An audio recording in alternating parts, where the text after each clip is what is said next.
Success Mantra. We shape future.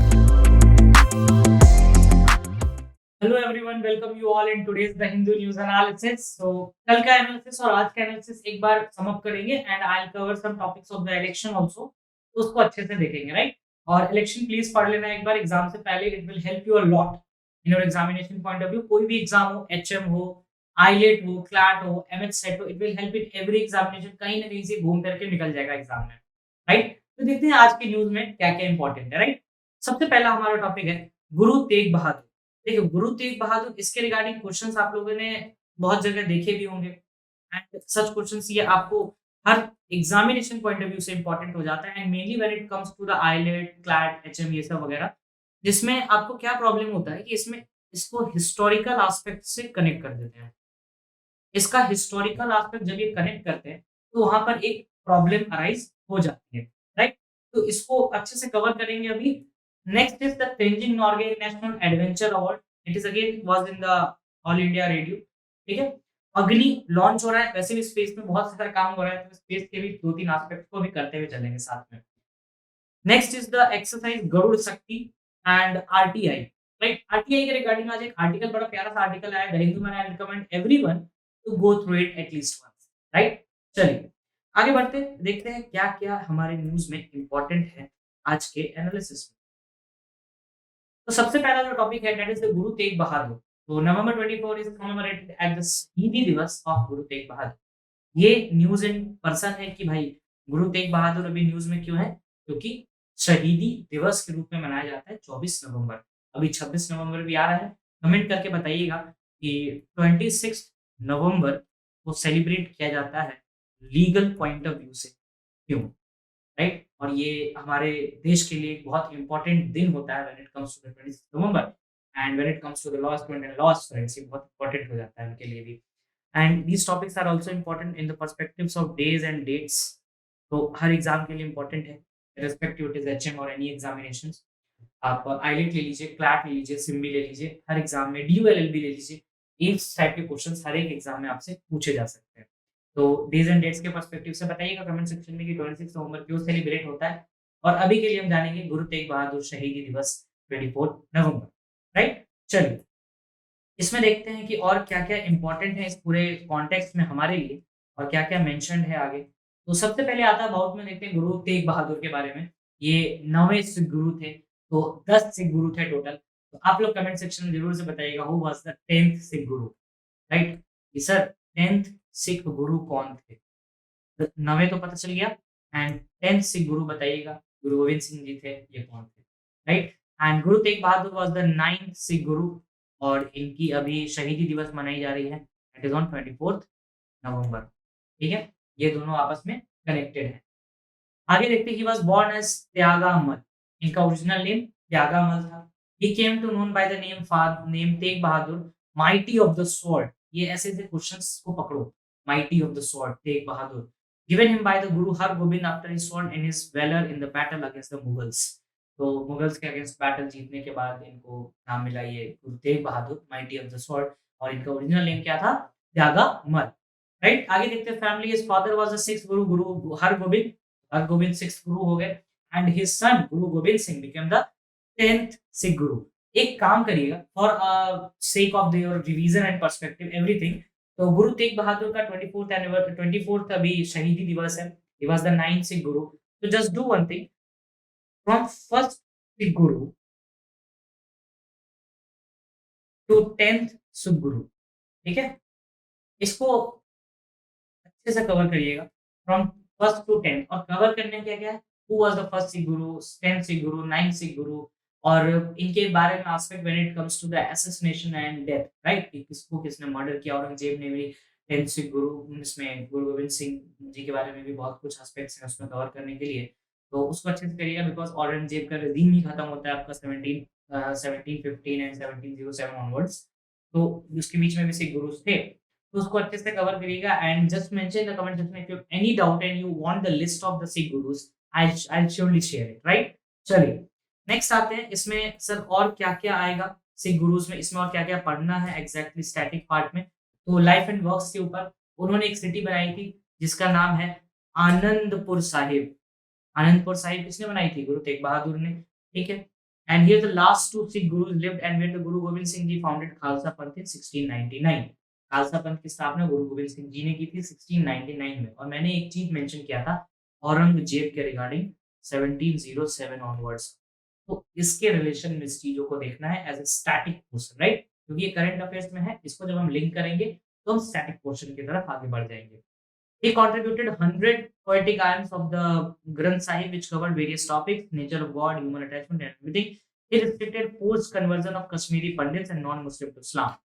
ठीक है, ये इनके बारे में एस्पेक्ट हो गया। और आजकल कन्वर्जन का बड़ा इशू चल रहा है सुप्रीम कोर्ट में, वहां भी देख लेना थोड़ा सा। तो एक चीजें फाइनली बहुत अच्छी तरीके से मगअप हो जाएगी। बट इस टॉपिक के लिए 10 सिख गुरुओं के नाम और औरंगजेब से रिलेशन जरूर देखें। और कोई डाउट भी आए, just mention, I will surely try to address that doubt, right? चलो नेक्स्ट देखते हैं, मार्टियरडम की बात करते हैं। He was publicly beheaded in 1675 on the orders of Mughal Emperor Aurangzeb. तो I was telling about the Aurangzeb again and again. तो औरंगजेब ने इनको पब्लिकली बिहेड किया था 1675 में दिल्ली में, और हिमसेल्फ रिफ्यूजिंग, इन्होंने रिफ्यूज कर दिया था कि मैं इस्लाम में कन्वर्ट नहीं होऊंगा, ठीक है। He is remembered for giving up his life for the freedom of religion. Freedom of religion किस आर्टिकल में है? 25 और 26 section, right? His martyrdom is remembered as the Shaheedi Diwas, जो हम लोग आज पढ़ रहे हैं 24 November, according to Nanak Shahi calendar, ठीक है, released by the Shiromani Gurdwara Prabandhak committee इन 2003। तो यहाँ से 3-4 क्वेश्चंस आ जाते हैं कि सर नानक शाही कैलेंडर कब रिलीज हुआ था? शिरोमणि गुरुद्वारा प्रबंधक कमेटी 2003 में रिलीज हुई थी, जिसने ये बताया था कि 24 नवंबर को गुरु तेग बहादुर की डेथ कर दी गई थी, क्योंकि उन्होंने फोर्स्ड कन्वर्जन ऑफ इस्लाम के लिए मना कर दिया था। और डेथ किसने करी थी? औरंगजेब ने।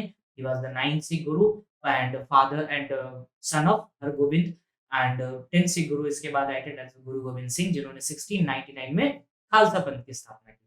खत्म, पूरा सिख गुरु रिवाइज हो गया। और इस तरीके से हम लोगों ने इस टॉपिक को बहुत अच्छी तरीके से कवर कर लिया।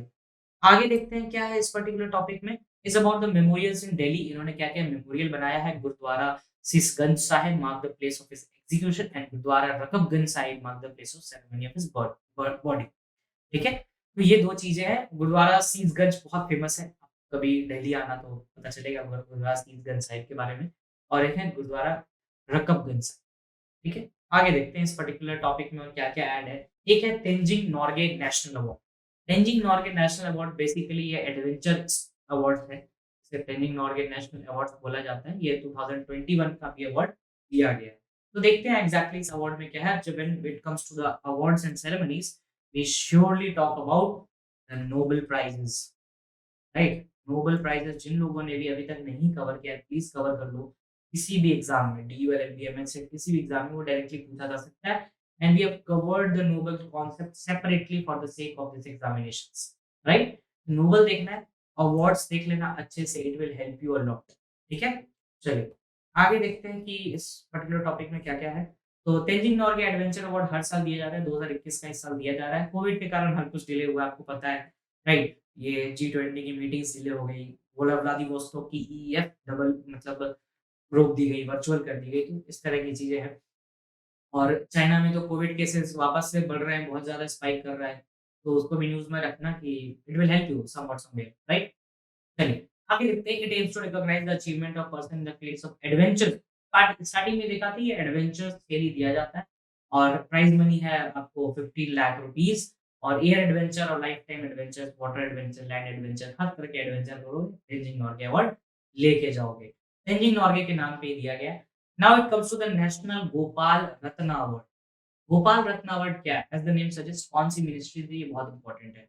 ये क्वेश्चंस हर एक एग्जाम के लिए इंपॉर्टेंट हो जाता है कि सर कौन सी मिनिस्ट्री देती है? Sir ministry of fisheries, animal husbandry and dairy, ठीक। मैं एनिमल हस्बेंड्री, फिशरी और डेयरी ये सब मिलकर अवार्ड देती है। और नेशनल मिल्क डे मनाया जाता है 26 नवंबर। अच्छा, मैंने जो क्वेश्चन पूछा था स्टार्टिंग में 26 नवंबर, ये मिल्क डे के रिगार्डिंग नहीं था। अच्छा, फादर ऑफ मिल्किंग प्रोडक्शन की बात आती है, व्हाइट रिवॉल्यूशन की बात आती है, तो आप याद करते हो डॉक्टर वर्गीश कुरियन को, ठीक है। And when it comes to the father of green revolution, it is MS Swaminathan. And when it comes to the MS Swaminathan के बाद ग्रीन रिवॉल्यूशन में वर्ल्ड की बात आएगी, तो दैट इज नॉर्मन बोरलॉग। ठीक है? ये सब चीज़ें कर लिया और इस पे क्लैट में तो क्वेश्चन पूछा था, इसको अच्छे से पढ़ लेना। नेशनल मिल्क डे उसमें ऐड ऑन हो सकता है, मिल्क की प्राइसेज़ वैसे भी इंडिया में बहुत राइज़ हो गई है।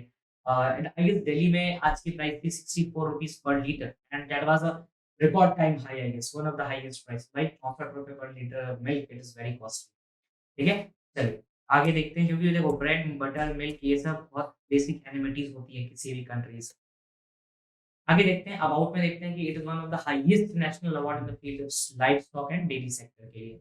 अब आते हैं इट्स ऑब्जेक्टिव क्या है? रिकॉग्नाइज़ करना इंडिविजुअल फार्मर्स को, इंडिजिनस एनिमल्स को, डेयरी फार्मर्स को इनके रिगार्डिंग कि जो सबसे अच्छा काम करेगा। क्योंकि देखो ये भी तो बैकबोन कहीं न कहीं फ्रेम कर रहे हैं इंडिया का, इंडियन इकोनॉमी का, एग्रीकल्चर से रिलेटेड है कहीं न कहीं। लाइवस्टॉक ही नहीं रहेगा तो एग्रीकल्चर सेक्टर आपका उतने अच्छे से सस्टेन कर ही नहीं पाएगा। और आज भी इवन आफ्टर कोविड हम ये बोल पा रहे हैं कि हमारे पास मीट प्रोडक्शन सरप्लस है। इसीलिए क्योंकि हमारा जो इकोनॉमी है वो एग्रीकल्चर रन करता है कहीं न कहीं and still we are not focusing that much on the agriculture. चलिए, फिर आगे देखते हैं द अवार्ड इज़ ये 3 कैटेगरीज़ में अवार्ड दी जाती है। तो best dairy farming rearing indigenous kettles, best artificial insemination technician, best dairy cooperative इसमें दिया जाता है। अब राष्ट्रीय गोकुल मिशन इसमें आ जाता है। ये एक प्रोजेक्ट है जो कि बोवाइन ब्रीडिंग मतलब दूध देने वाली जो एनिमल्स होते हैं डेयरी डेवलपमेंट से रिलेटेड। ऑब्जेक्टिव क्या है?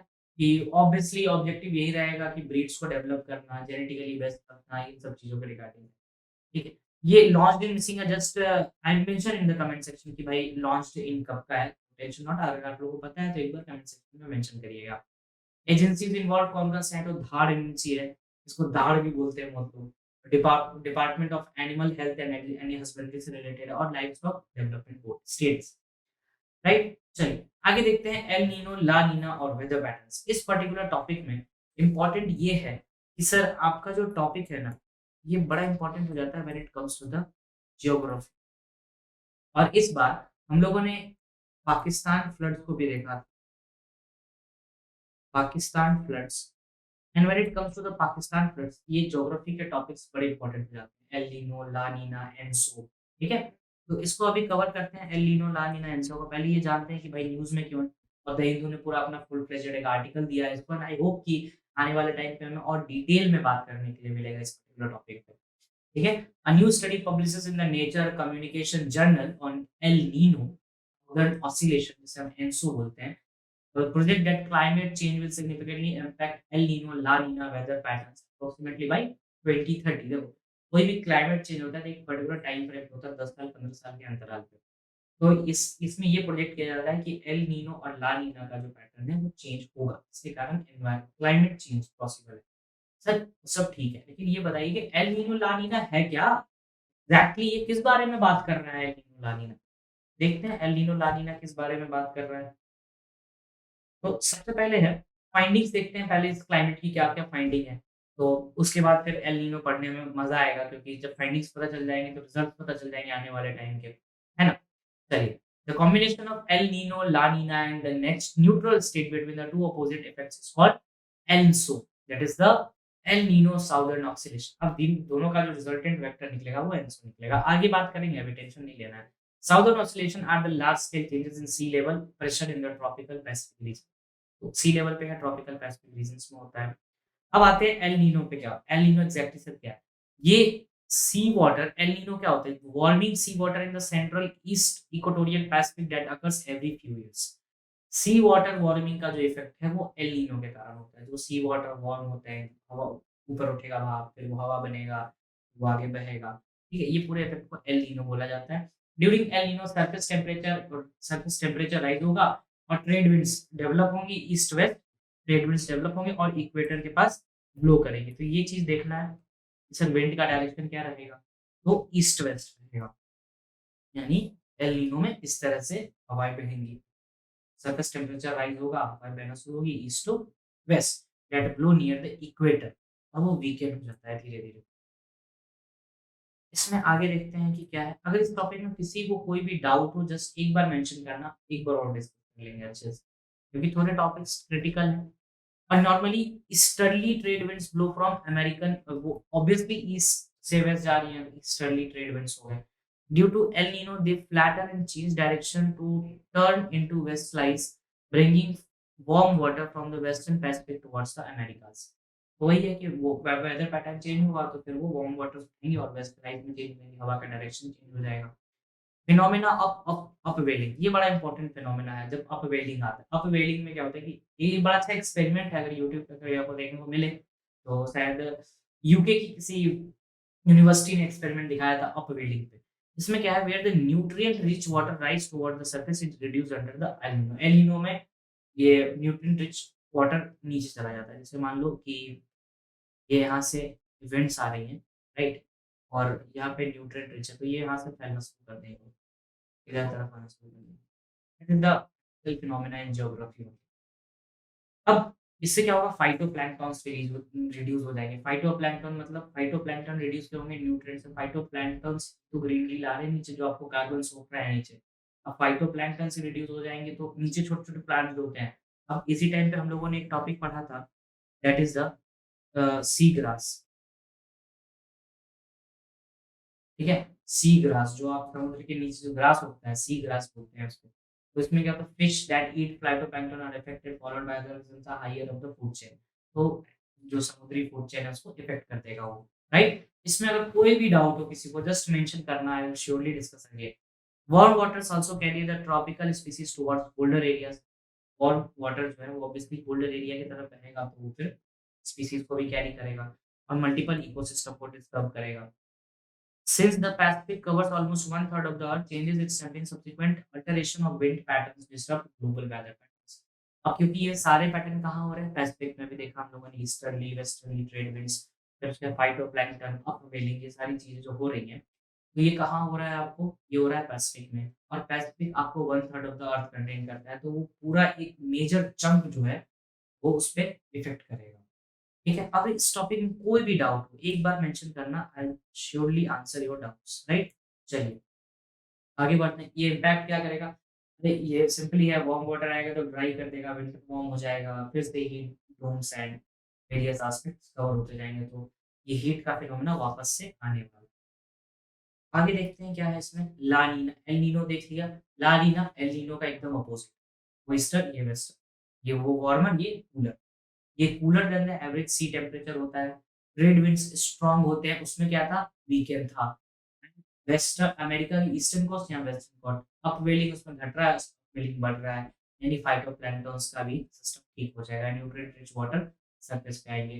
पैसिफिक कोल्ड वाटर देखो, क्योंकि न्यूट्रिएंट रिच वाटर वो वार्म को ज़्यादा इफेक्टिव देते हैं और कोल्डर को कम, तो वो जितना सरफेस पे ऊपर आते चले जाएँगे। ठीक है? और जेट स्ट्रीम्स का भी डेवलपमेंट होगा, बैंड्स क्रिएट होंगे, जो स्ट्रीम्स क्रिएट होते हैं। ठीक है? अब आगे देखते हैं इसमें इम्पैक्ट, इसमें ड्राई ऑब्वियसली कोल्ड हो, वार्म हो और ड्राई कंडीशन ही लेके आएगा। हेवी फ्लड्स इन ऑस्ट्रेलिया होगा and 2 successive La Nina events in 2 years flooding in Australia and subsequent damages. तो अभी तक हम लोगों ने देखा एल नीनो और ला नीना के बीच डिफरेंस है बेसिकली, एक वार्मर, एक कूलर, एक ईस्टर्ली, एक वेस्टर्ली जाता है और कैसे ये एनवायरनमेंट को इम्पैक्ट करते हैं, जहाँ पर एक न्यूट्रिएंट रिच स्पीशीज को डाउन कर रहा है, एक इंक्रीज कर रहा है, राइट? अगर कोई भी डाउट हो इस पर्टिकुलर कॉन्सेप्ट पे तो जस्ट मेंशन करना, श्योरली आंसर दूँगा। अब ये इंडियन मानसून को कैसे कर रहा है? तो इंडियन मानसून को सर पैसिफिक में ही है, तो पैसिफिक में कहीं न कहीं इफ़ेक्ट करेगा। बांग्लादेश मानसून ये पाकिस्तान वाला जो अभी रिसेंटली फ्लड्स आया था, उस पे भी ये इम्पैक्ट आएगा। अब ये ट्रिपल डिप ला नीना की बात की गई है, कि भाई ऐसा-ऐसा जो ट्रिपल इफ़ेक्ट है उसको, ऐसी चीज़ें फ़ोकस की जा देखी जा सकती हैं इन फ्यूचर। अब आते हैं टॉपिक पे, जैसे द गरुड़ शक्ति स्पेशल फोर्सेस का ये बायलैटरल एक्सरसाइज है, स्पेशल फोर्सेस की एक्सरसाइज। ये जॉइंट ट्रेनिंग एक्सरसाइज है, इट हेल्ड एट संगा बउना ट्रेनिंग एरिया, ठीक है? और इंडोनेशिया स्पेशल फोर्सेस और इंडियन स्पेशल फोर्सेस के बीच में है, ये दोनों कंट्रीज हैं और ये 8th एडिशन होने वाला है इस एक्सरसाइज का। इसके साथ जो गरुड़ पढ़ोगे तो इसके साथ इब्स मार्क एंड दैट, आप इस एक्सरसाइज़ेज़ को देख सकते हो, जैसे कि आप सिम्बेक्स देख सकते हो। ये सब एक्सरसाइज़ेज़ इम्पोर्टेंट हो जाते हैं।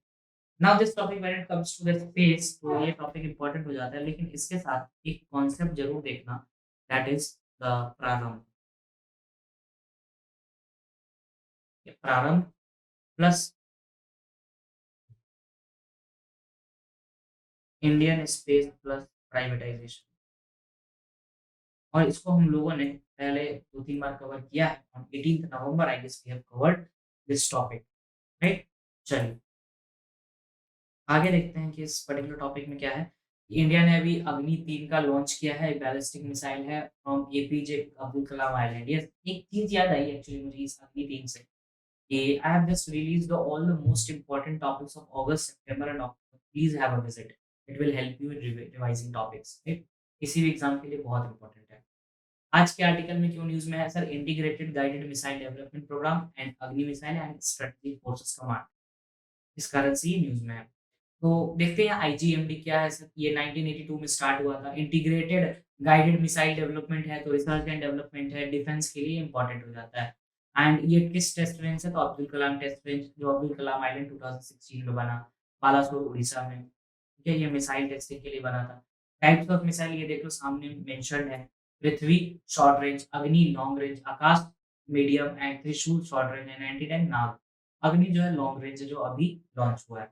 तो याद रखना such kind of topics can be asked. Short range कौन है? पृथ्वी।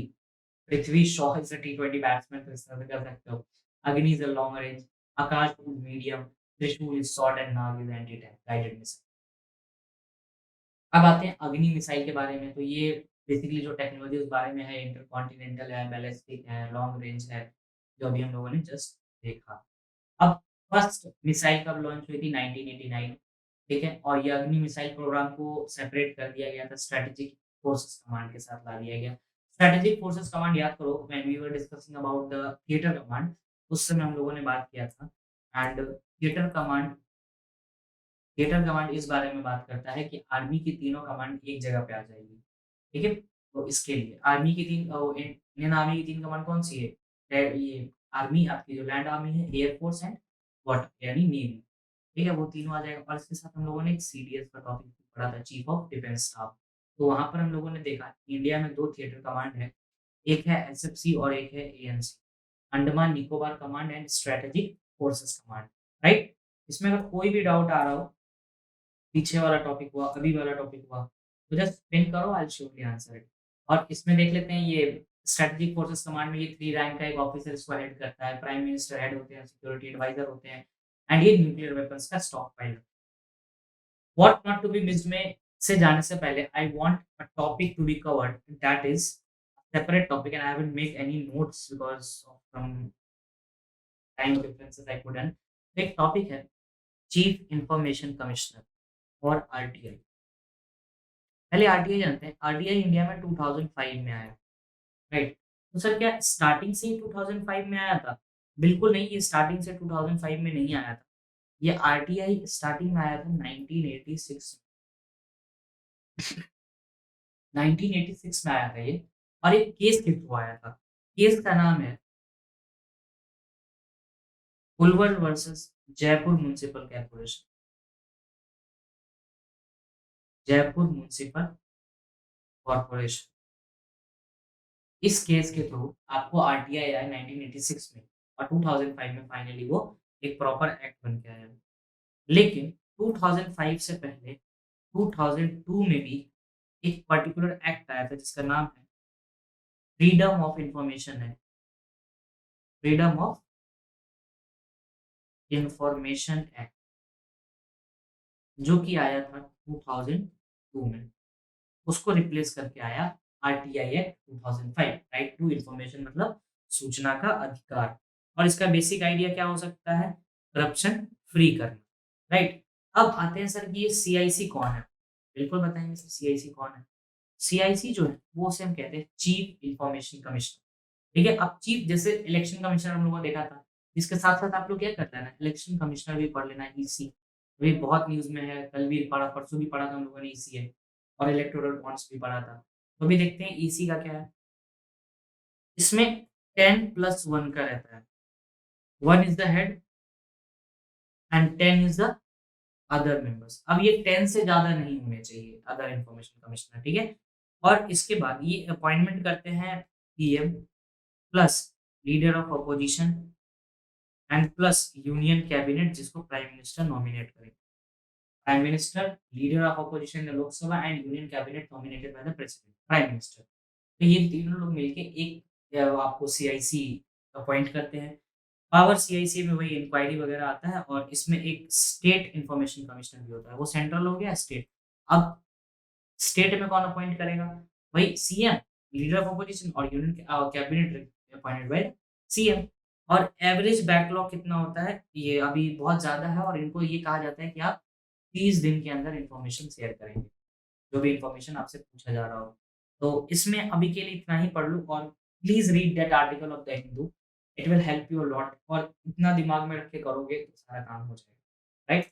चलिए, नेक्स्ट आते हैं हमारे टॉपिक पे, that is the election commission should not be a yes man. Just वैसे भी आपके जो जज साहब हैं वो बहुत गुस्से में हैं आजकल कि भाई क्या कर रहे हो? ये इलेक्शन कमिश्नर अपॉइंट कर रहे हो, जो इलेक्शन कमीशन अपॉइंट हुए थे अभी रिसेंटली। इलेक्शन कमिश्नर हमारे अरुण गोयल साहब, उनके अपॉइंटमेंट पे भी क्वेश्चन हो गया है कि उनका जो उन्होंने वीआरसी लिया है, वॉलंटरी रिटायरमेंट, वीआर लिया तो वीआर उन्होंने 3 महीने बिना नोटिस के लिए थे और संडे को अपॉइंटमेंट हुआ था। तो आज भी सुप्रीम कोर्ट में बहुत ज़्यादा कुछ हुआ कि यहाँ से आप अपना फाइल लेके आइए। तो just read this article and cover the topic from 18th November. Facing India's malnutrition, read that article and India's G-Force movement. It is regarding the G20 और बताना कि G20 नेक्स्ट ईयर इंडिया कर रहा है, next to next year Brazil करेगा, उसके बाद कौन-सी कंट्री करेगी बताइए, राइट? चलिए, आगे देखते हैं। Under Indian law with full term of election commissioner, ये तो करा ही था हम लोगों ने। Which of the following activities accused the Bhima Koregaon case was guaranteed bail on 18th November by the Bombay High Court? बता देना इसका आंसर। इंडिया करंटली चेयरिंग, किसको-किसको इंडिया चेयर कर रहा है, ये बता बता के मैंने पूरा अगस्त से अभी तक निकाल दिया, तो आई गेस कि अब तो याद हो गया होगा ये। Under the criminal identification act, how long can biometric data can be collected? इसको हम लोगों ने कवर किया था विद डेटा प्रोटेक्शन को लेकर के, ठीक है? आगे देखते हैं। In which year does the fighter stream of Indian air force open? अभी रिसेंटली ये पेंशन की बात चल रही है सुप्रीम कोर्ट में। तो दैट पेंशन थिंग कि वुमेन एयर जो रिटायर्ड है उनको भी पेंशन दिया जाए, तो उस पेंशन के रिगार्डिंग जो बातें हो रही हैं, ये प्राइमा फेसी एक क्वेश्चन बनता है कि फाइटर स्ट्रीम में वुमेन कब ऐड, ठीक है? उसके बाद आज बस हमारे पास 4 ही क्वेश्चन्स थे, तो मेंशन करिएगा कितने क्वेश्चन सही हुआ और कोई भी डाउट आए just mention, I will surely try to edit your doubt. Thank you, that's all from my side.